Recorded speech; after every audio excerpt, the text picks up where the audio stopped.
Assalamualaikum warahmatullahi wabarakatuh. Perkenalkan, saya Muhammad Habil As-Siddiq Pasaribu ingin mempresentasikan mata kuliah filsafat yang berjudul Hubungan Filsafat Islam dengan Ilmu Lainnya. Yang pertama, hubungan filsafat Islam dengan ilmu kalam. Kalam dalam bahasa Arab dapat diartikan dengan perkataan dan ucapan.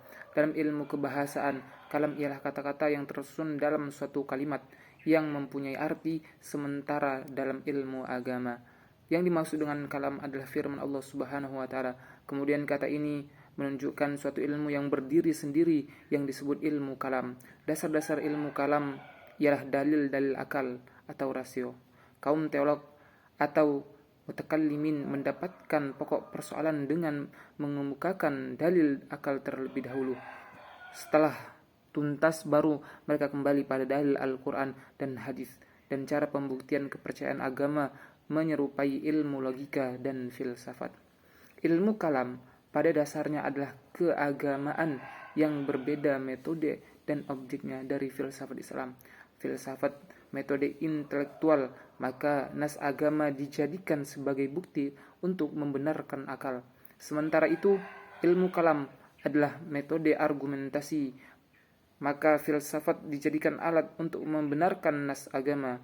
Objek filsafat adalah Allah, alam, dan manusia, sementara objek ilmu kalam adalah Allah dan sifat-sifatnya, serta hubungan Allah dengan alam dan manusia yang hidup di bumi sesuai dengan syariat yang diturunkan oleh Allah kepada hambanya dalam kitab-kitab suci.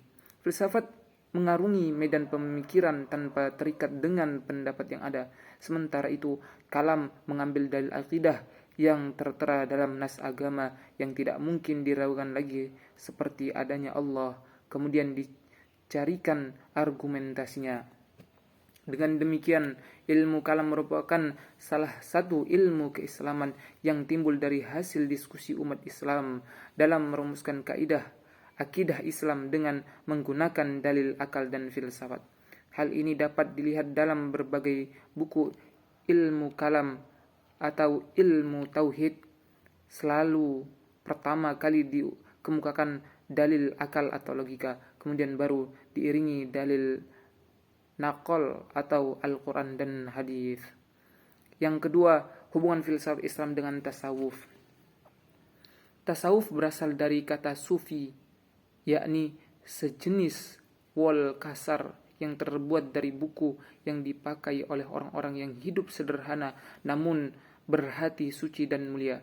Tasawuf merupakan suatu ilmu yang mempelajari cara dan jalan bagaimana seseorang muslim berada sedekat mungkin dengan Allah.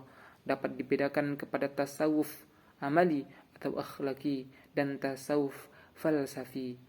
Dari pengelompokan ini tergambar adanya unsur-unsur kefilsafatan dalam ajaran tasawuf.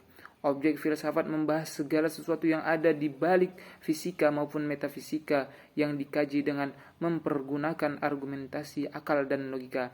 Objek tasawuf pada dasarnya mengenal Allah, baik dengan jalan ibadah maupun melalui ilham dan intuisi. Adanya saling kritik antara kaum sufi dan kaum filosof Islam, seperti kritik Al-Ghazali terhadap filsafat dan kritik Ibn Rushdi terhadap tasawuf. Ia mengatakan bahwa metode yang dipergunakan tasawuf bukanlah metode penalaran intelektual, dan ada dugaan bahwa ma'rifat kepada Allah akan hakikat-hakikat wujud yang lain ialah suatu yang dijatuhkan ke dalam jiwa manusia ketika yang bersangkutan bersih dari rintangan-rintangan hawa nafsu. Jalan ini sekiranya ada kata Rushdi, namun ia tidaklah merata bagi seluruh manusia. Yang ketiga, hubungan filsafat Islam dengan usul fikih. Usul fikih adalah ilmu pengetahuan tentang kaidah dan bahasa yang dijadikan acuan dalam menetapkan hukum syariat mengenai perbuatan manusia berdasarkan dalil-dalil secara detail. Sebagaimana ilmu kalam dan tasawuf, ilmu usul fikih ini juga mempunyai hubungan yang erat dengan filsafat Islam. Hal ini dapat dilihat dari segi pembahasan ilmu hampir sama dengan pembahasan yang terdapat dalam ilmu kalam. Bahkan salah satu bidang pembahasan ilmu ini yang disebut dengan mabadi kalamiyah, yang juga termasuk bahasa dari ilmu kalam. Dalam memahami dan menafsirkan ayat-ayat Al-Quran yang berkenaan dengan hukum diperlukan ijtihad, yaitu suatu usaha dengan mempergunakan akal dan prinsip kelogisan untuk mengeluarkan ketentuan-ketentuan hukum dari sumbernya.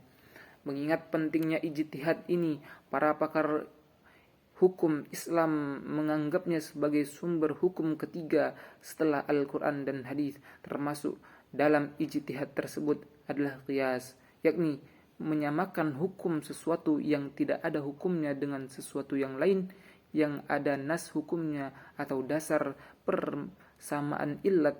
Dalam menentukan persamaan diperlukan pemikiran. Tanpa filsafat fikih akan kehilangan semangat untuk perubahan dan fikih dan dapat menjadi beku bahkan membelenggu. Yang keempat, hubungan filsafat dengan sains.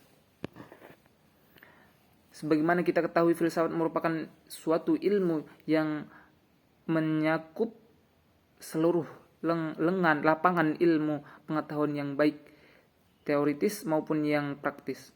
Kenyataan ini dapat disaksikan dalam temuan-temuan yang dihasilkan oleh filsuf Islam sendiri seperti Al-Kindi, ahli ilmu pasti dan ahli falak yang tersohor, Ibnu Sina yang